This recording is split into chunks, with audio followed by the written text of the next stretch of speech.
And hello to all my friends. I would like to welcome you in. My name is Scott Sagent, and today I'll be doing your singles and couples love tarot for all of the signs. This video usually airs on the 7th of every single month toward the beginning, but unfortunately on the 7th I had no voice. I was sick and had a pretty bad cold there. So if you don't have the right equipment, pretty hard to record and do these videos. So this is dropping. We're using the middle of the month here as the marker for the love reading. So we're going to be talking about kind of middle of the month stuff, what's going on for April. We're still going to touch all the signs. We're still going to touch singles as well as couples, get through it all.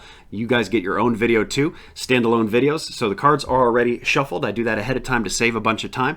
And actually the ritual cuts also have been done. So we're just going to basically pull cards and go. We're ready to rock and roll. So let's get started. Okay, so here we go with Cancer. Cancer is ready. We're ready for Cancers. Cancer singles over here.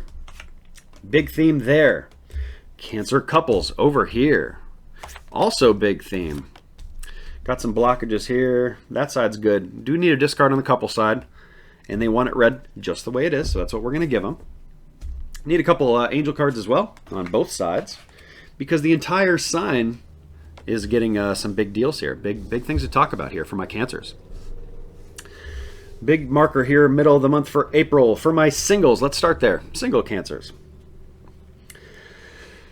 Okay, take a deep breath. Time to be patient right here. This is not the time to be ripping anybody's head off. Some of you may be feeling like you need to do that. Maybe you're upset at some people, maybe some situations or circumstances, whatever it is, but they show patience, okay? They actually show that you're handling this quite well. If the card was reversed and flipped the other way around, they'd be showing that, oh, no, this is a big problem and Cancer is handling this bad. But they're not showing that. They're showing that actually despite what you're going through and what is popping up here, you're handling it quite good, but you're going to need to continue to be patient. This is not something that is either going to resolve itself quickly or, it's not an instant gratification thing. Like, let's say if they're talking about you pursuing, finding a partner, this is not something that's going to happen right now. You got to be patient, guys. This is not the time. They do show that there is a blocked new something coming in here. It's health related, it's financial related for some of you, but this is just for the broadest part of my audience, this is energetic, a new beginning that is not here yet. So they're kind of just telling you, like, hang on, the timing's not right. It's kind of like what I just said prior to that. They do show that you are a little tied down here, which is interesting to show on the single side. So some of you are either involved with other people or have energy moving between different people here, or maybe you're just tied down into something else. Maybe you're a workaholic, for example. Maybe you're a health freak and you're at the gym all the time. Whatever it is for you. This is just perhaps not the time because you have your energy going to either so many different places, or it's just not ready to devote to one whole source or one whole path of what you're trying to do here in your love corner. But that's what they show. Now, they do show in this deck that they wanted me to use for you guys here that you're not completely tied down. You can still smell the flowers. So there is beauty still here. There is some good still here. Don't feel like you're a prisoner in your own little world here. It's actually like working out seemingly the way it's supposed to be. I do have indigo and crystal children coming up in here, so I don't know if that is giving me a message to tell you something about your own children, because when this comes up here, I revert to it more as just a children card versus the kind of the more spiritual message. So they're bringing up kids here, so I don't know if that's letting you know to think of your kids. Maybe they need to be the focus at this time, or maybe the person that you're supposed to get with is going to have kids themselves or something like that, but they want to bring up kids. And of course, the context of where they're going with that for you is going to be completely different. I'm just guessing at a few different, kind of ideas of what these themes look like. But at the end of the day, I'm usually wrong and the cards are usually right. So that is the energy there. Let's get into the couple side.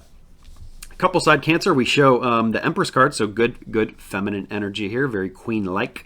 Very good fertile time here too for my Cancer couples. Just keep that in mind if that's something you're trying to do. If you're trying to grow the family, it's a good month to do that. If you're trying to not do that, it's also a good month to be aware of that it's coming in as extremely fertile. Now, also, fertile in the love corner is a broader term too, a very hard card to read because it has a lot of different definitions, but Fertile in the love corner just means that it's a really good time to expand. Like you can just grow your relationship even more. Go do fun things. Go, try things go try restaurants you've never been to before. Go vacation somewhere you've never been before. All that kind of stuff very, very nicely. They're talking about creative writing in here too. That's my angel card, and that's one I don't see very much. So that's probably specific to just a few people, but they're just letting you know, Cancers, for those of you who write or, use writing or some kind of poetry or something like that as an outlet, you should probably pursue that, or maybe even kind of like a job with writing and typing, I guess, in modern lingo. But that's what they show there. We also have a brand new love that's coming in blocked. So it's saying that this next level of the relationship, of the coupling here, is not here yet. It is coming. The family dynamic perhaps is going to change, and at what point that is it's going to be different for everybody. But the last thing they show me for kind of a hint here is the Seven of Cups. It is inverted, so they're basically saying here that there is kind of one way you can take this. They don't want you to get too caught up on, I can do this, or this, like 7 different paths. That's what the card represents. They really want you to focus on one here. So there basically is one good choice, one good direction that your love corner can go, and that is the one that you need to pursue. So that's the advice for, certain of my Cancer couples. Hopefully that idea, or, I gave you enough context there so you can really resonate with that idea of what they're trying to push for you here in the middle of April. So very good there. So thank you so much for tuning in, Cancers. Please remember to like and subscribe so you see the future videos. It's going to autoplay the mid-month update next in case you missed that. So that's going to go right now. Take care, and I'll see you soon.